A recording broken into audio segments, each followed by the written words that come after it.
Hello my friends, it's Jessie here. Welcome back to my channel, or welcome if you are new. Today's video is going to be the budget results for the third week in the month of January. So we're looking at all of the transactions that happened between January 19th, when my husband got paid, through the 25th.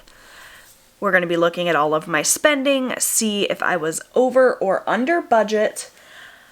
And so we'll be using the monthly planner from Erin Condren, where I track all of my transactions.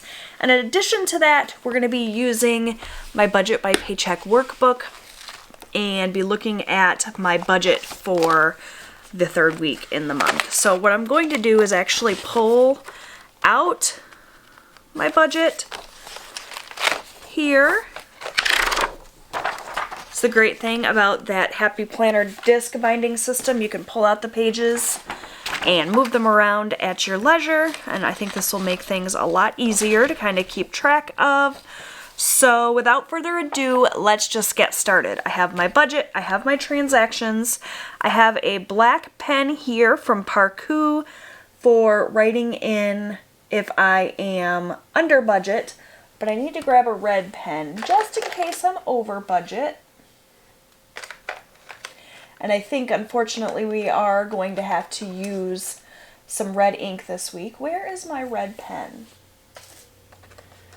I am so disorganized today, you guys. I cannot find anything.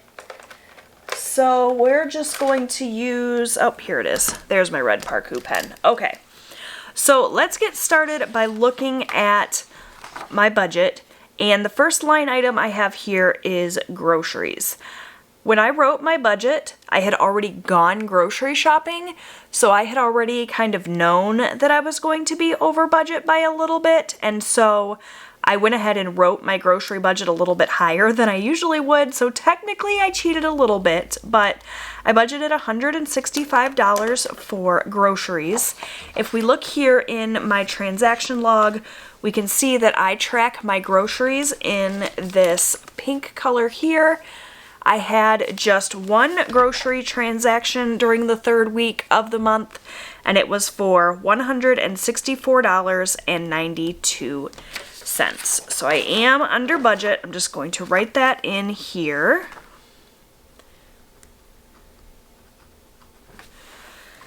So that takes care of groceries. Next up in my budget, I have Lowe's. So this is a minimum payment that I needed to make on my Lowe's card, and that transaction actually happened today on the 25th.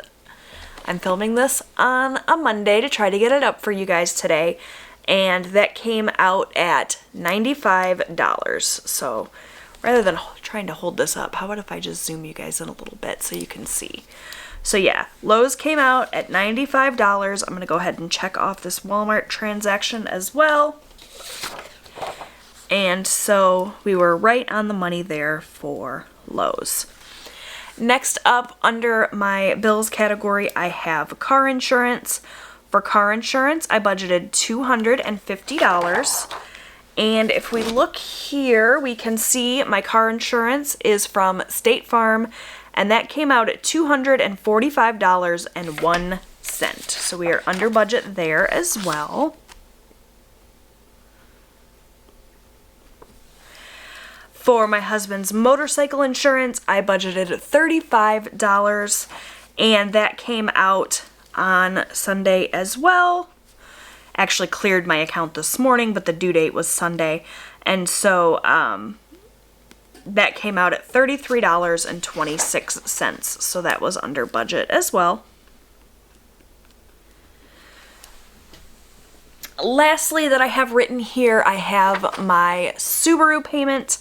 I budgeted $390 for that, and that came out at $386.91.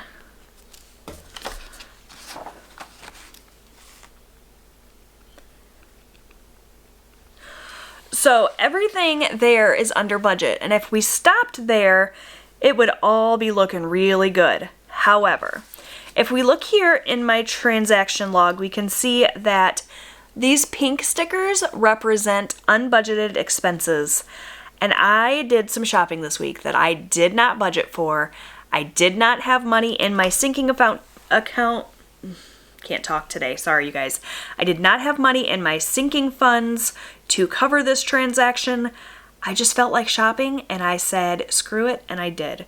So I spent $134.73 that I did not have in my budget. So I am going to be drastically over budget this week. However, I did have money in my checking account cushion to cover this. So even though it wasn't in my budget, I did not swipe a credit card for that transaction. I didn't accrue any additional debt. So I don't know, I can almost justify it. It was stuff we needed for the house. I thought that I had money in my home sinking fund, but I discovered when I went to go look that that sinking fund was empty. I had already used up everything in there, so I just went ahead and did it.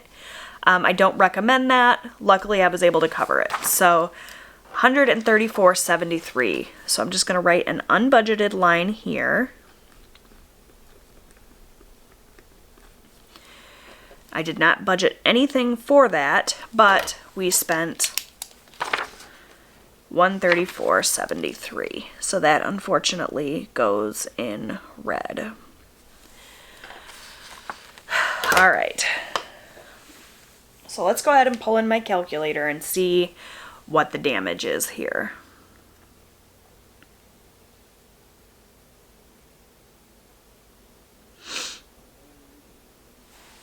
All right, so we have 164.92 plus 95 plus 245.01 plus 33.26 plus 386.91 plus 134.73 for a grand total of $1,059.83, which is over budget. I only budgeted $935 for this category.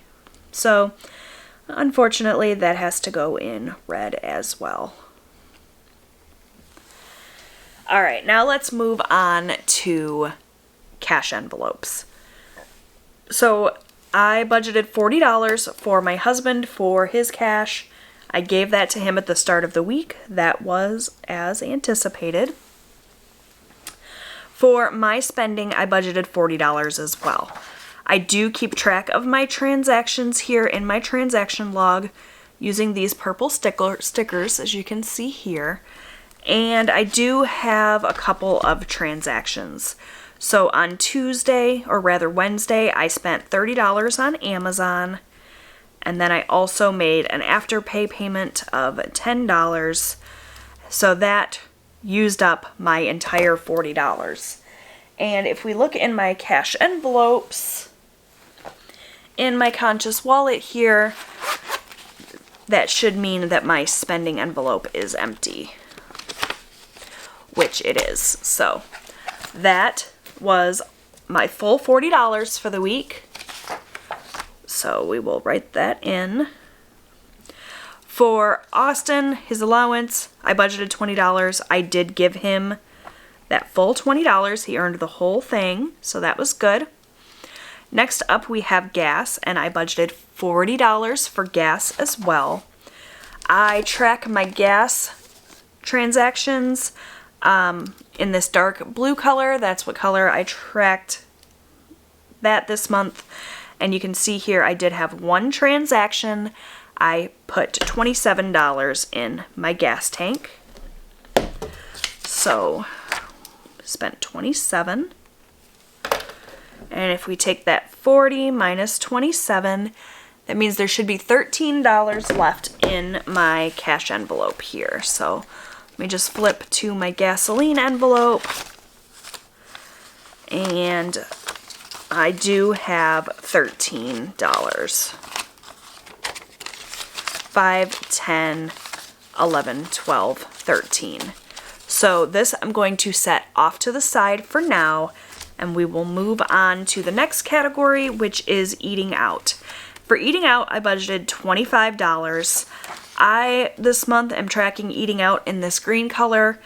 And you can see that we did not have any transactions for eating out.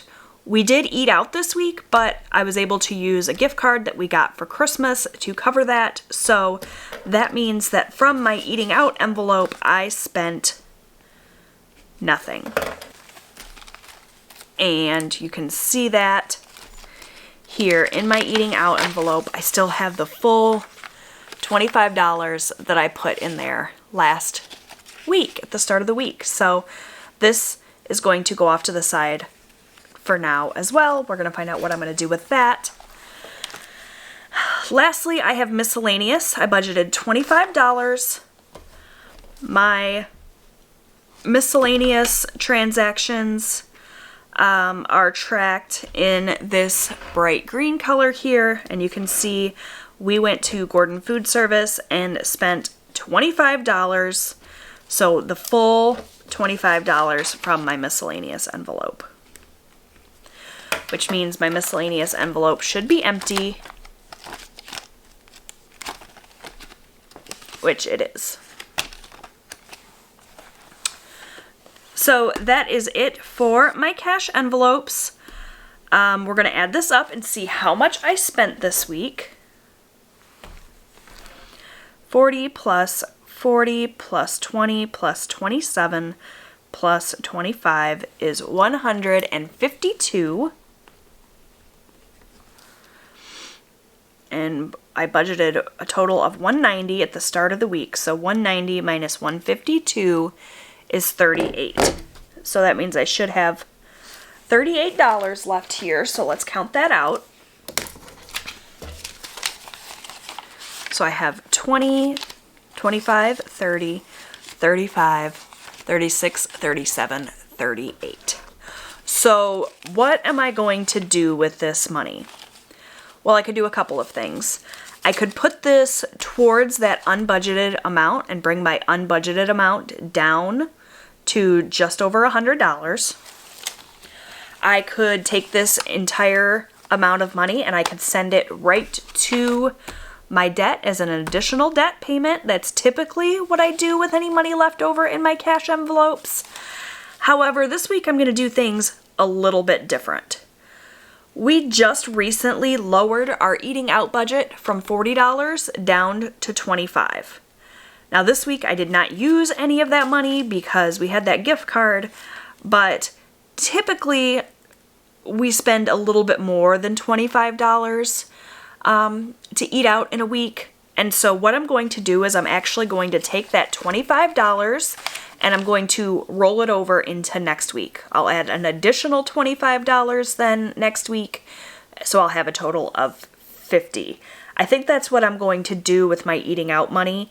Anything that I don't use, I'm just going to roll over to the next week, and that way we have a little bit more to work with the following week should we decide to go out for a nicer meal or, you know, whatever it is. So I'm going to roll over my eating out money. So this is just going to go right back into eating out.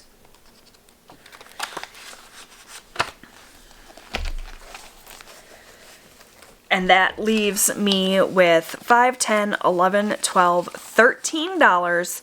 And this $13 I will make an extra debt payment with. So that will go into my debt snowball envelope, and then whenever I do my debt snowball update with you guys here later on, should be later on this week actually, I'll be able to make this extra debt payment.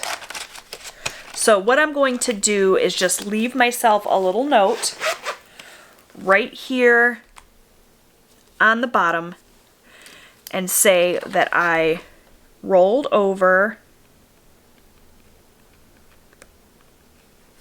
$25 to eating out,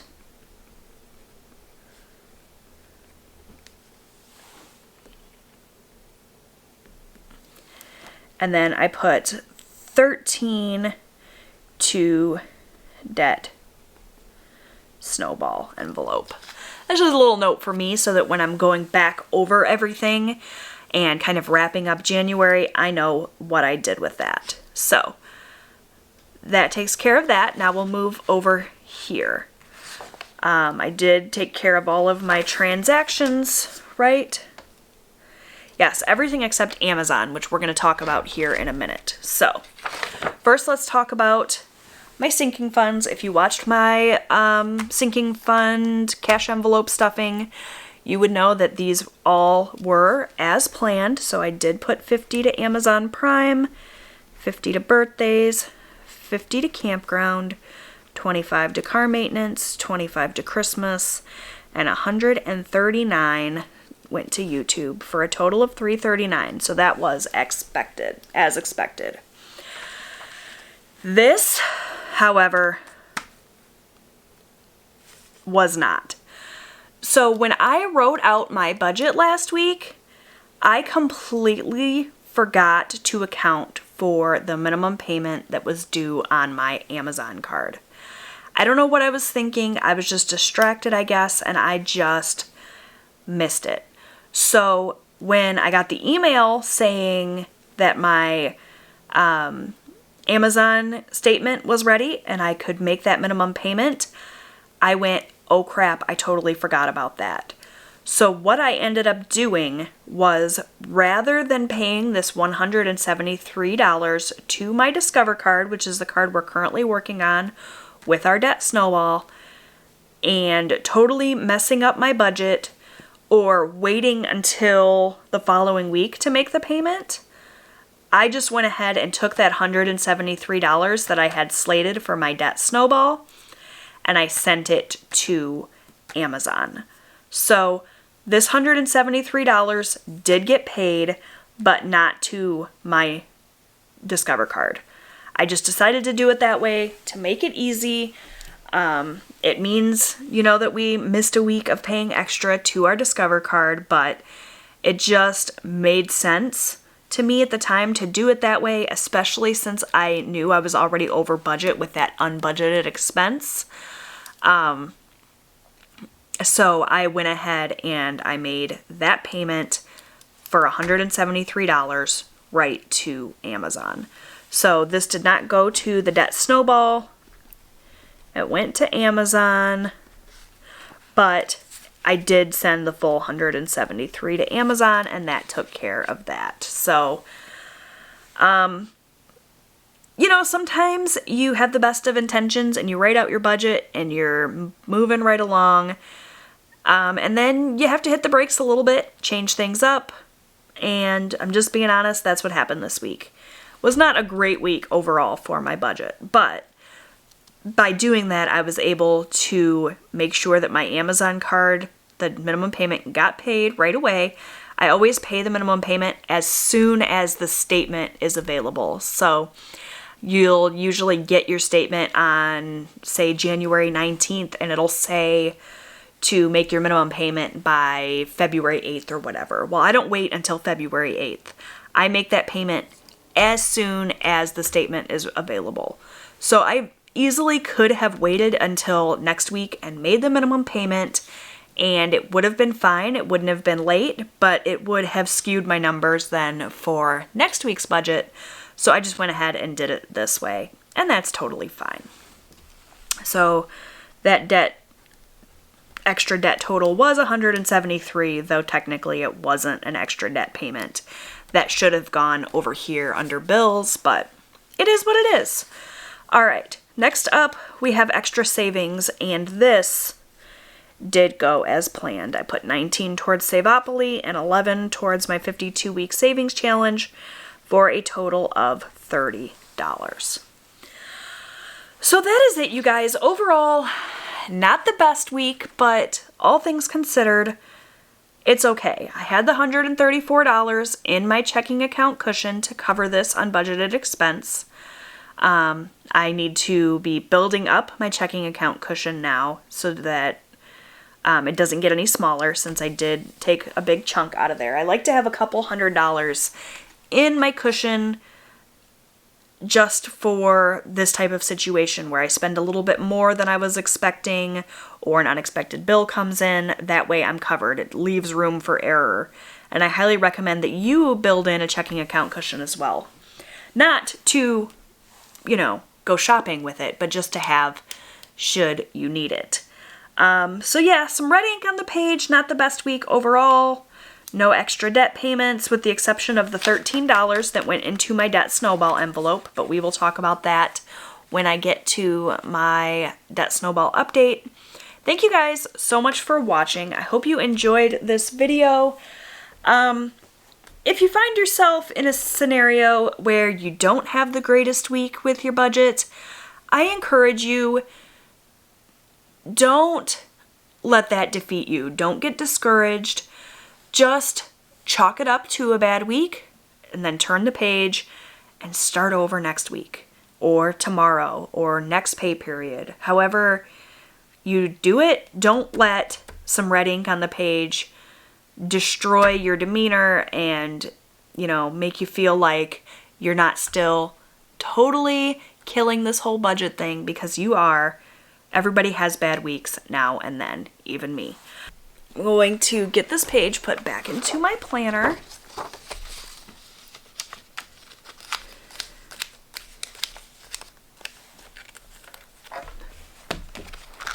And that is going to do it for today's video. I hope that you enjoyed this. If you did, I would love it if you would take a minute and click that thumbs up button. It really, really helps me out. Don't forget to subscribe so that you never miss a video. I post new budgeting and lifestyle content here on my channel every single week. Thank you so much for watching, and I will see you in my next one. Bye, friends.